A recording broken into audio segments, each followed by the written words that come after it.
Today's our topic is definition of noun and kinds of noun. Definition of noun. A word that is the name of any person, animal, place, things, quality, idea are called noun. Nouns are also called naming words. Hindi में समझे तो संज्ञा की परिभाषा इस प्रकार होगी। किसी व्यक्ति, वस्तु, जीव, स्थान या विचार को संबोधित करने वाले शब्दों को संज्ञा कहते हैं। जो शब्द कर्ता को दर्शाते हैं वे संज्ञा कहलाते हैं। अर्थात वे सभी वस्तुएं जिनका अपना नाम होता है उन्हें संज्ञा कहते हैं। All the things which are around us are called noun. वे सभी जीव जंतु, मनुष्य, पेड़ पौधे जिनका अपना नाम होता है, अपनी पहचान होती है, उन्हें संज्ञा कहा जाता है। संज्ञा को हम निम्न उदाहरणों के माध्यम से भी समझ सकते हैं। We can understand noun from some example. Mohan, Ditya, boy and girl. They denotes any person. River, garden, school and home. They denotes any place. Pen, book, tree and milk, they denotes things. अर्थात किसी व्यक्ति, वस्तु, स्थान को दर्शाने वाले शब्दों को संज्ञा कहा जाता है। Kinds of noun. There are 5 kinds of noun. First is common noun, जातिवाचक संज्ञा। सेकंड इज प्रॉपर नाउन, व्यक्तिवाचक संज्ञा। थर्ड इज कलेक्टिव नाउन, समूहवाचक संज्ञा। फोर्थ इज मटेरियल नाउन, पदार्थवाचक संज्ञा। And fifth is abstract noun, भाववाचक संज्ञा। इन संज्ञाओं को हमने 5 अलग अलग भागों में विभाजित किया है, जिनको हम एक एक कर समझेंगे। Common noun. Names of persons और things in general are called common noun. Means common noun is a common name of every person, place और थिंग्स ऑफ सेम क्लास। अर्थात जो एक ही प्रकार के व्यक्तियों, स्थानों या वस्तुओं के लिए समान रूप से प्रयोग किया जाता है। For example, there is a city. City word is used for all cities. He is a boy. Boy word is common for all boys and she is a girl. Girl word is common for all girls. अर्थात कक्षा में students होते हैं। If I say boys stand up, then all boys will stand up. And I say girls clap for boys, all girls will clap. It means boy and girl common name for their class. Boy and girl उनकी जाति, पहचान को दर्शाते हैं। There is a tree in garden. मैंने यहाँ 2 अलग अलग नाउन को दर्शाया है। ट्री जो उस वस्तु की पहचान को दर्शाता है जो उसी के समान होती है। गार्डन जो उसी के समान अन्य स्थानों के लिए प्रयोग किया जाता है, इसलिए इसे इन्हें कॉमन नाउन कहा जाता है। सेकंड इज प्रॉपर नाउन, व्यक्तिवाचक संज्ञा। The name of a particular person, place, animal और things is called a proper noun. किसी व्यक्ति, स्थान, जानवर या वस्तु के नाम को एक व्यक्तिवाचक संज्ञा कहा जाता है। अर्थात किसी विशेष व्यक्ति, वस्तु, स्थान, जानवर के नाम को व्यक्तिवाचक संज्ञा कहते हैं। When we enter in classroom and we see that some boys and some girls are speaking loudly, then we say stop boys and girls. This is common word for all class, but one boy or one girl is making noise, then we say their name. This name is particular for this boy or girl. This is proper noun. मतलब यह है कि यदि पूरी कक्षा को एक साथ कुछ कहना हो तो हम common noun boy and girls का शब्द का प्रयोग कर सकते हैं, लेकिन किसी एक बालक या बालिका से बात करना हो तो हमें उसका नाम लेकर बोलना होगा। यही नाम प्रॉपर नाउन कहलाता है। मान लो हम बुक शॉप पर जाकर कहें कि please give me any book और पेन, तो वह आपके सामने 3 या 4 बुक और 3-4 पेन लाकर रख देगा। किंतु आपने कहा कि please give me Cello pen and English reader for class 6, तब वह एक पेन और एक इंग्लिश की किताब जो कक्षा 6 की है आपको देगा, जो उनकी पर्टिकुलर पहचान को दर्शाता है। And when you travel in बस और train you will buy a particular ticket for particular place. It means a proper noun is a word to use any particular name or any person, place or things. We can understand proper noun from those pictures. There is one boy and one girl. Boy and girl are common noun, but they have their own name.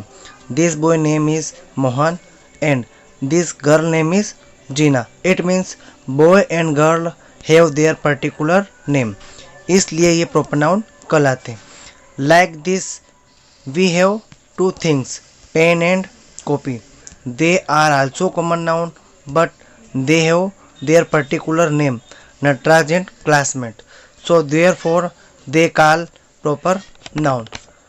Temple and tiger also common noun but they have also their particular name, such as Ram Mandir and Sher Khan. So they are proper noun. Proper noun और common noun में सिर्फ इतना ही difference है कि जिन शब्दों से केवल एक विशेष स्थान, व्यक्ति, देश, वस्तु इत्यादि का बोध होता है उसे व्यक्तिवाचक संज्ञा कहते हैं, जबकि जातिवाचक संज्ञा उन शब्दों को कहते हैं जिनसे पूरी जाति का पता चलता है।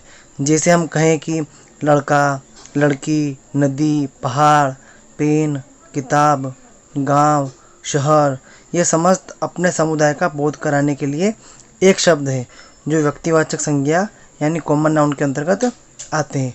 और जब हम किसी खास व्यक्ति, स्थान जैसे राम, सीता, रहीम, शिमला, मंदसौर, कश्मीर, अमूल दूध, नटराज पेंसिल, गणित का जादू, गंगा नदी, सरस्वती नदी इत्यादि कहें तो यह व्यक्तिवाचक संज्ञा का बोध कराते हैं, अर्थात प्रॉपर नाउन कहलाते हैं। Collective noun, the name of a group of persons, places, animals और things is called a collective noun.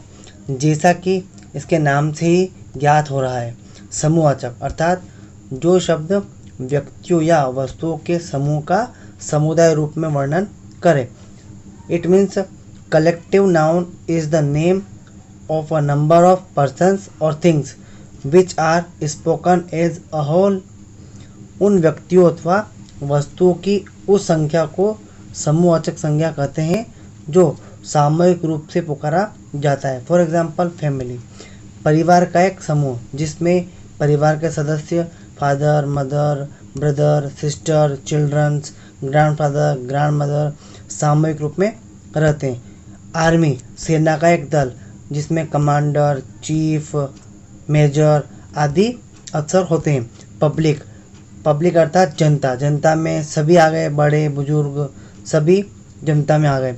उसी प्रकार स्कूल, जहाँ टीचर्स एंड स्टूडेंट्स सामूहिक रूप से मिलते हैं।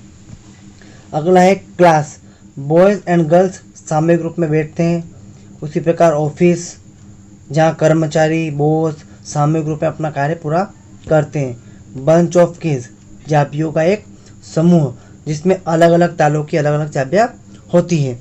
यह सभी कलेक्टिव नाउन में आते हैं। मटेरियल नाउन, पदार्थवाचक संज्ञा। Material noun, the noun from which there is a sense of a matter which is measured और weighted but not counted, from which various objects are made is called material noun। अर्थात जिस noun से किसी द्रव्य पदार्थ का बोध होता है, जिसे मापा या तोला जाता है किंतु गिना नहीं जाता है, जिससे विभिन्न वस्तुओं का निर्माण होता है, उसे मटेरियल नाउन या द्रव्यवाचक या पदार्थवाचक संज्ञा कहते हैं। अर्थात जिस संज्ञा शब्द से किसी द्रव्य या धातु का बोध होता है उसे मटेरियल नाउन धातुवाचक संज्ञा कहते हैं। For example, my ring is made by gold, my earring is made by silver, furniture is made by wood, wall is made by stone, cat drinks milk and diamonds are made by coal. यह सभी शब्द पदार्थ को दर्शाते हैं। ये वस्तुएं जिन पदार्थों से बनी हैं उन्हें मापा या तोला जा सकता है किंतु गिना नहीं जा सकता है। एब्स्ट्रैक्ट नाउन भाववाचक संज्ञा। A noun denoting an idea, quality और state rather than a concrete objects is called abstract noun. अर्थात किसी व्यक्ति या वस्तु के गुण, कर्म या अवस्था का बोध कराने वाले शब्दों को भाववाचक संज्ञा कहते हैं। दूसरे शब्दों में कहें तो एक ठोस वस्तु के बजाय एक विचार, गुणवत्ता या स्थिति को दर्शाने वाली संज्ञा को हम भाववाचक संज्ञा कहते हैं। इस संज्ञा को न तो मापा जा सकता है और न ही गिना जा सकता है, इसे केवल महसूस किया जा सकता है। फॉर एग्जाम्पल, लॉफ्टर हंसी, सिकनेस यानी बीमारी, सक्सेस कामयाबी, डेप्थ गहराई, ब्यूटी सुंदरता, स्लेवरी गुलामी, चाइल्डहुड बचपन, ट्रूथ सच्चाई।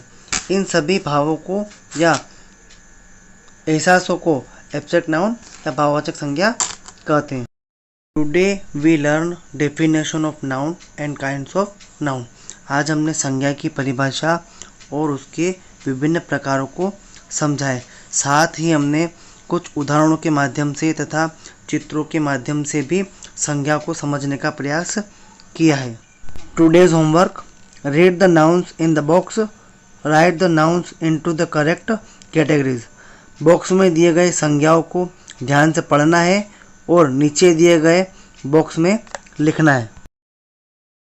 The answers of following questions. नीचे दिए गए इन 5 प्रश्नों के उत्तर लिखना है।